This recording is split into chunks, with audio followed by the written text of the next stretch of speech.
Sexta-feira, 23 de maio de 2025. Bom, estamos começando a nossa terceira edição do dia e o foco hoje é um tema que não dá para escapar: a crise climática. E como a ciência está lá, no campo mesmo, registrando tudo. Olha, nesta primeira parte da edição, a gente vai seguir, três expedições científicas que estão rolando agora. Uma está de olho no recuo das geleiras na África. Algo bem dramático, né? Exato. Outra está numa busca, quase uma caça ao tesouro, por abelhas na Amazônia.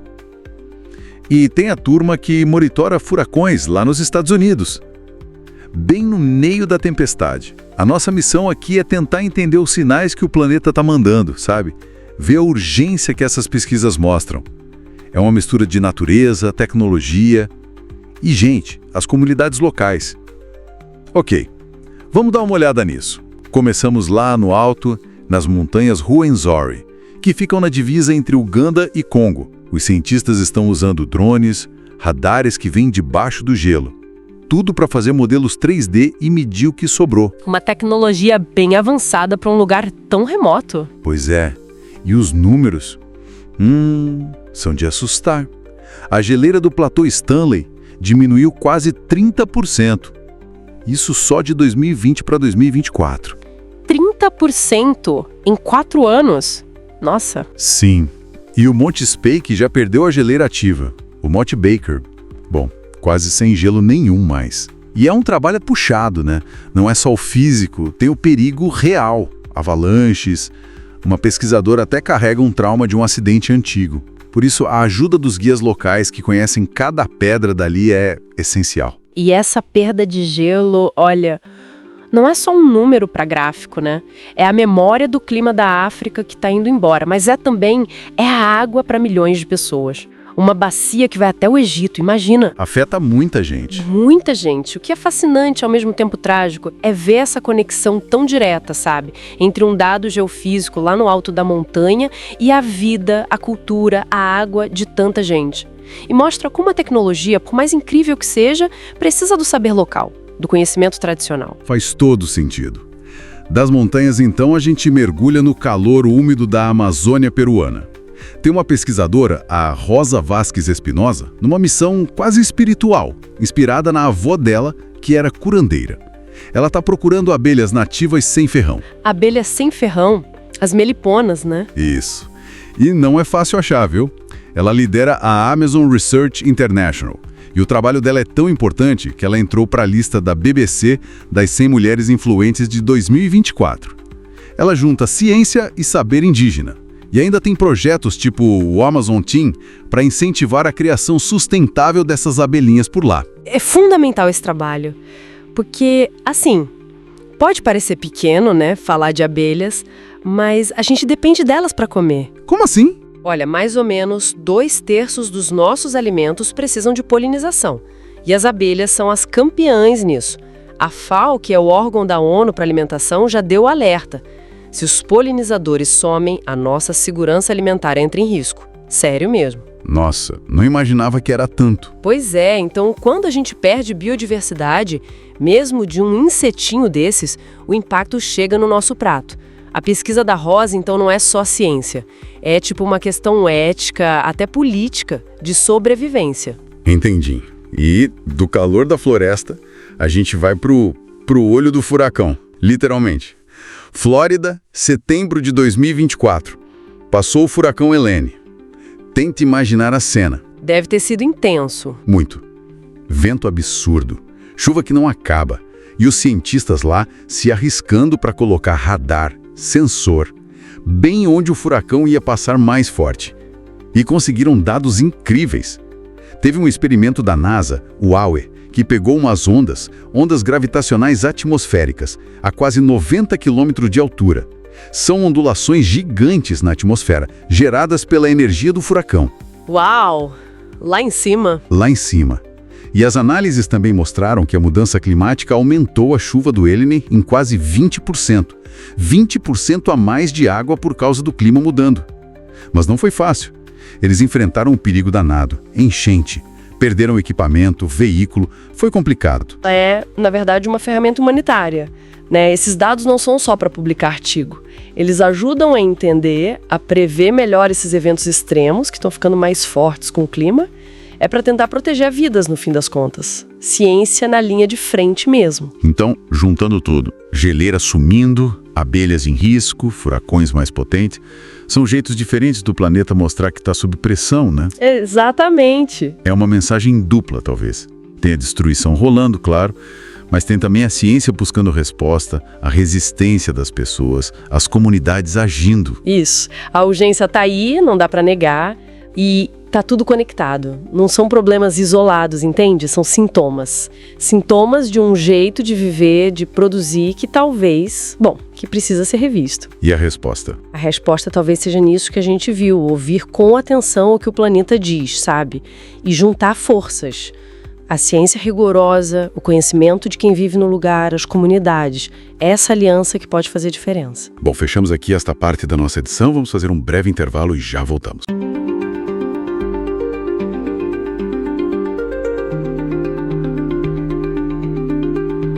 Estamos de volta para a última parte da nossa análise hoje. Agora a gente mergulha em como Belém, que vai sediar a COP30, está vivendo, segundo as fontes, uma crise climática bem severa. Sim, as informações que a gente analisou, elas pintam um cenário, assim, complexo. A gente está falando de um calor extremo cada vez mais presente, sabe? E também das consequências de uma urbanização que, não levou muito em conta o ambiente, além de uma desigualdade socioambiental bem acentuada. Certo. Vamos tentar detalhar isso melhor.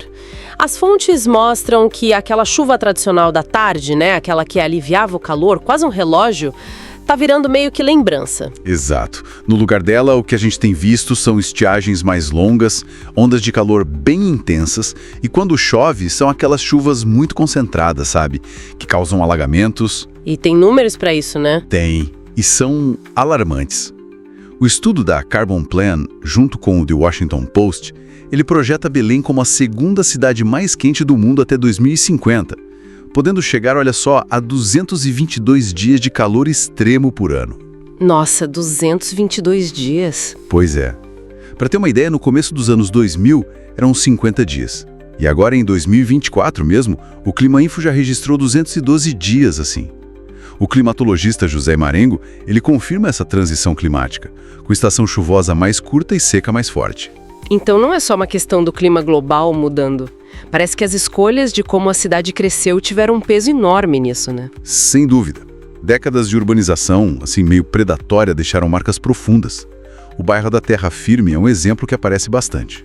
Ah, sim. Construído sobre área alagadiça. Aí fizeram obras que elevaram as ruas, só que não as casas. Resultado, quando chove, as casas viram piscinas. A pesquisadora Marlúcia Martins, ela critica muito como as bacias hidrográficas naturais da cidade foram simplesmente cobertas por asfalto. Impermeabilizadas, né? Exatamente. Isso impede a água de infiltrar e, claro, piora muito as inundações. E a vegetação? Ouvi dizer que a cobertura verde é baixíssima, né? Esse é um ponto crítico. A média de área verde por habitante lá é de só 2,5 metros quadrados. Muito longe dos 9 a 12 que a OMS recomenda, né? Nossa, muito baixo mesmo. E piora, em bairros mais periféricos, como os das bacias do Estrada Nova e do Una, esse número cai para 0,67 metro quadrado. Isso cria e intensifica as tais ilhas de calor, afetando de forma desproporcional as populações mais pobres. O professor Rodrigo Rafael destaca bem isso. E tem estimativa de quantas pessoas vivem nessas áreas de risco? Sim, um estudo do ICLEI, que é aquela rede global de governos locais para a sustentabilidade, indica que são cerca de 150 mil pessoas vivendo em áreas de risco climático em Belém. É uma combinação perigosa, né? Calor extremo, urbanização que não ajudou e pouquíssimo verde. Imagino como isso afeta as pessoas de formas diferentes. Exato. Nas áreas mais centrais, que tem mais estrutura, o calor incomoda, claro, mas muitas vezes dá para contornar com ar-condicionado, essas coisas. Agora, vai para as ilhas, como a do Combu, ou para as periferias ribeirinhas. Aí o impacto é outro. Totalmente outro. Afeta direto o modo de vida, o sustento. Moradores falam que a produção de sementes como a andirroba diminuiu, que espécies como o camarão de igarapé estão sumindo. É interessante ver que, como adaptação, as mulheres extrativistas já estão testando usar folhas de cacau desidratadas para fazer embalagens, por exemplo. Que interessante essa adaptação. Sim, mas mesmo no centro, a percepção de que está mais quente é geral. Todo mundo sente. E aqui a história ganha uma camada a mais, né? Porque diante desse cenário todo, a sociedade civil está se mexendo, buscando saídas. Sim, com certeza. O Fórum Climático de Belém é um ótimo exemplo disso. Surgiu dessa pressão popular, buscando construir políticas de justiça climática de um jeito mais coletivo. E já tem um plano. Tem fim. Foi aprovado em 2024 e foca em pontos-chave: arborização, saneamento básico, mobilidade urbana e segurança nessas áreas que alagam. E tem iniciativas como as Yellow Zones, que levam essa discussão para as periferias, abordando o que chamam de racismo ambiental, sabe? Que é a ideia de que os danos ambientais atingem mais forte certos grupos, né? Exatamente. Grupos racializados, geralmente. E, em paralelo, o governo federal anunciou um investimento de 4,7 bilhões de reais em obras para a COP30. E qual o papel específico das periferias nisso tudo, além de serem as mais afetadas? É um papel central na busca por soluções. A ativista Valesca Queiroz usa um termo forte: zonas de sacrifício, para descrever esses lugares onde a falta histórica de serviços básicos é ainda mais agravada pela crise do clima. Mas é justamente dali que estão vindo propostas focadas em justiça social. Entendi. A mobilidade urbana também é um ponto crítico. Belém tem ciclovias, uns 160 quilômetros, mas o carro ainda domina muito, o que piora as emissões e o calor, né? Especialmente perto de vias como a BR-316. Mas tem projetos como o Pedala Maná tentando incentivar a bicicleta. E claro, tem a questão das moradias precárias. Que sofrem com alagamentos e o calor deve ser insuportável lá dentro, né? Exatamente. Calor insuportável e alagamentos frequentes.